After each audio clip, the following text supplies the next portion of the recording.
진골수나 망치기 중 유경환입니다.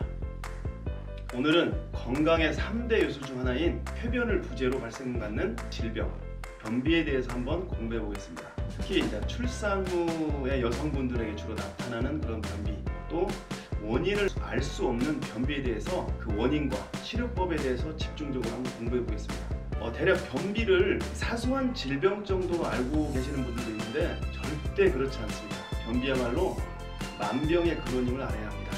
변을 통해서 체내의 노폐물과 독소를 온전하게 배설시켜야 되는데 변비가 이를 막습니다.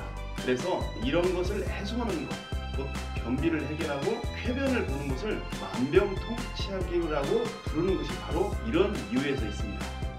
그럼 변비에 나타나는 증상들에 대해서 한번 또 살펴보겠습니다.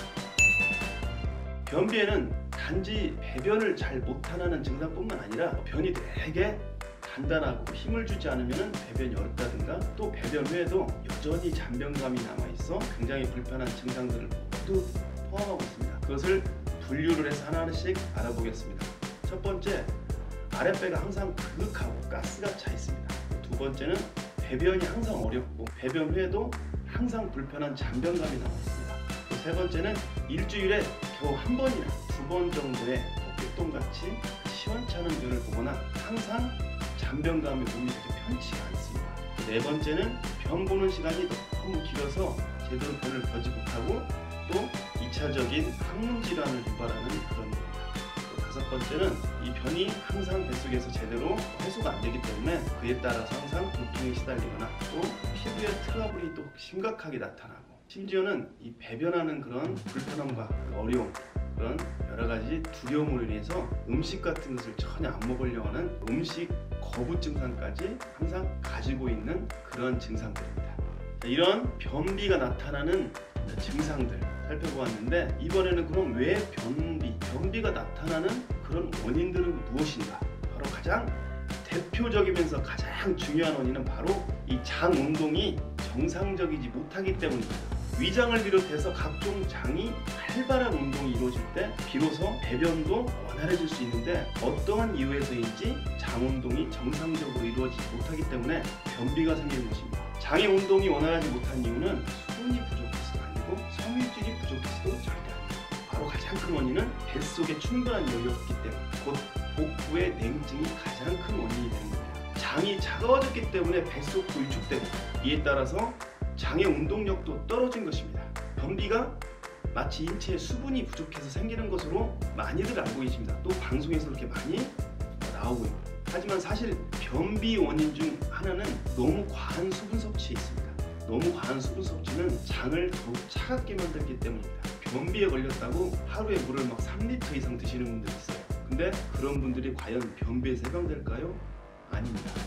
오히려 변비에서 해방되기는커녕 몸이 붓고 항상 피로하고 오히려 더 변비가 심해지는 것이 일반적입니다. 물론 약간의 예외의 경우도 있지만 대부분이 다 그렇습니다. 그래서 변비 치료의 가장 중요한 부분은 장을 따뜻하게 해주는 것입니다.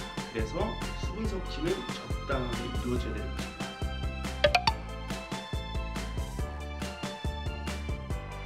치료에 대해서 이제 하나씩 알아보겠습니다. 먼저 첫 번째는 적당한 수분을 섭취해야 됩니다. 물을 먹는 양에는 제한이 없지만 한 번씩 이를 섭취할 때 양은 종이컵 100ml짜리 절반 정도, 50ml 정도로 한 해 먹는 양을 조절을 해야 됩니다. 그래서 이제 물을 먹는 양은 제한 없지만 한 번 섭취할 때는 조금씩 드셔야 됩니다. 그리고 저녁 식사 후에는 되도록이면 물이나 차를, 곧 수분을 섭취 않는 것이 좋습니다. 만약 저녁 식사 후에 물이나 차를 좀 마시려거든 아주 소량만 마시는 게 좋습니다. 그리고 물이나 차는 항상 따뜻하게 내 체온보다 높은 온도, 곧 40도 이상을 마셔주는 것이 가장 이상적입니다. 그래서 수분 섭취는 이와 같은 방법으로 하는 것이 변비 해소에 가장 좋습니다. 두 번째는 변비가 있으신 분들은 주로 장에 유익균들이 굉장히 부족합니다. 그래서 어느 정도 기간까지는 유산균을 임으로 좀 먹어주셔야 됩니다. 되도록이면 한국인들의 유전자에 맞게 김치에서 발효시킨 유산균을 먹는 것이 가장 좋습니다.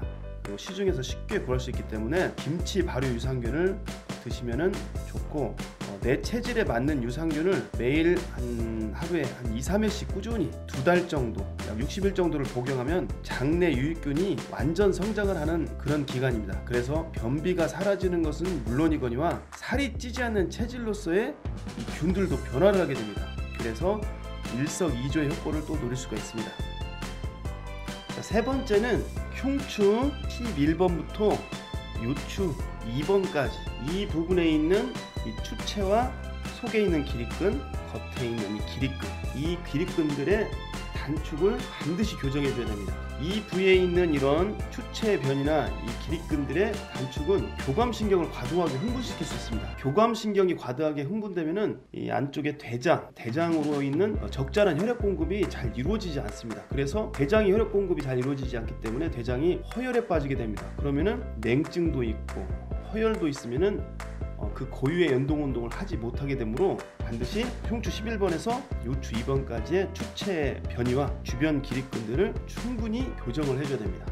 그러면은 직접 실습을 통하여 한번 교정하는 방법을 보여드리겠습니다.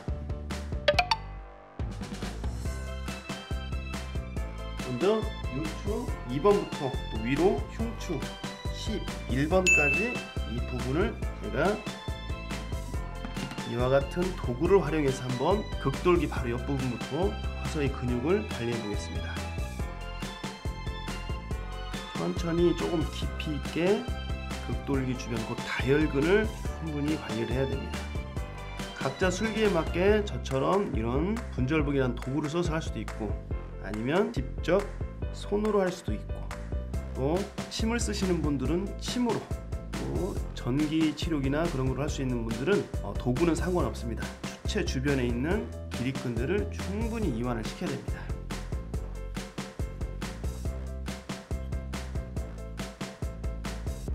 그래서 이제 극돌기 바로 옆에 있는 다혈근, 그 다음에 췌장근, 요장근을 충분히 잘 이완시켰으면 추체의 변이 너무 간격, 높낮이, 좌우로 틀어진 변이를 체크를 해서 이 부분을 정확히 교정을 해야 됩니다.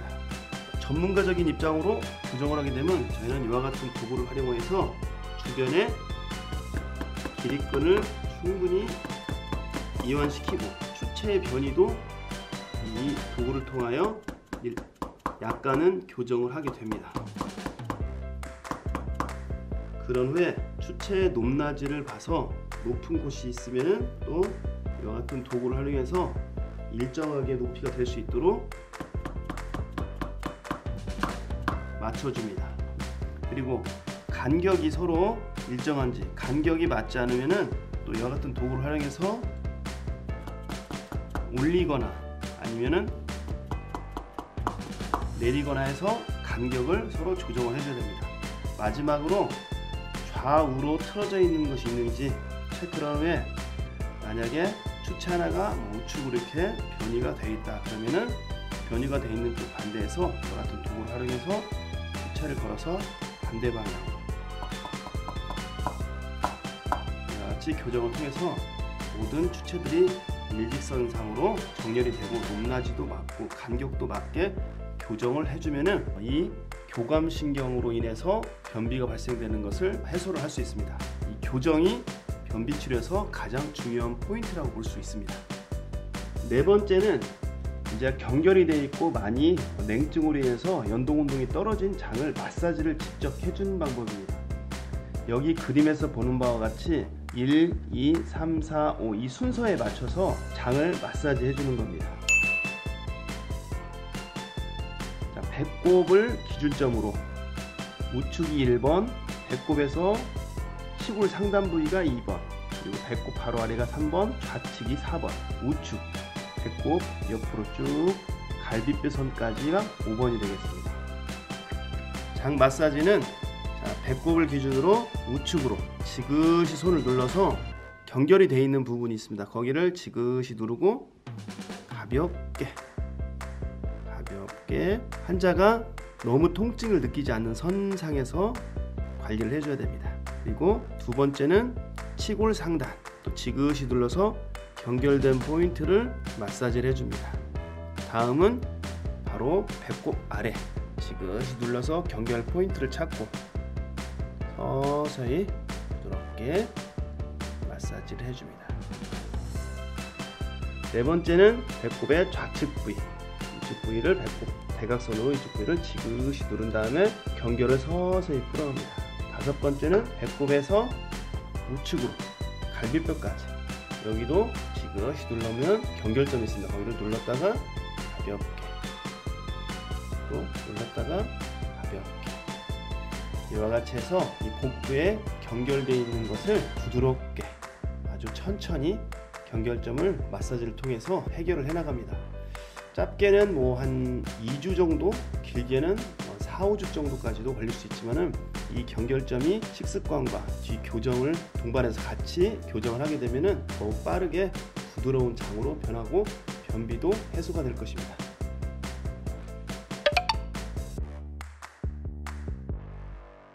오늘 이제 변비에 대해서 여러 가지 증상과 원인 그리고 치료법에 대해서 다 공부해봤습니다. 변비가 있다고 약이나 과한 수분 섭취, 과한 섬유질이라고 섭취하는 것들은 오히려 변비를 고질병으로 만들 수 있습니다. 가장 중요한 것은 바로 장을 따뜻하게 해서 장 운동을 정상적으로 만드는 것이 제일 중요합니다. 그래서 올바른 식습관, 적당한 수분 섭취, 항상 배를 따뜻하게 하는 습관으로 또 장에 유익한 유산균들을 좀 섭취해서 장에 유익한 균이 충만하게 만들어지면은 매일 이루어지는 쾌변은 물론 면역력까지도 최고로 상승하게 되어서 정말 건강한 몸이 되는 것입니다. 그리고 수시로 아까 배운 장을 마사지하고 또 약간 전문가의 손길이 필요하지만 흉추 11번부터 요추 2번 사이에 기립근과 그다음에 추체들을 정기적으로 관리만 잘 해준다면 평생 변비 걱정 없이 항상 상쾌하고 건강한 아침을 맞이할 수 있을 것입니다.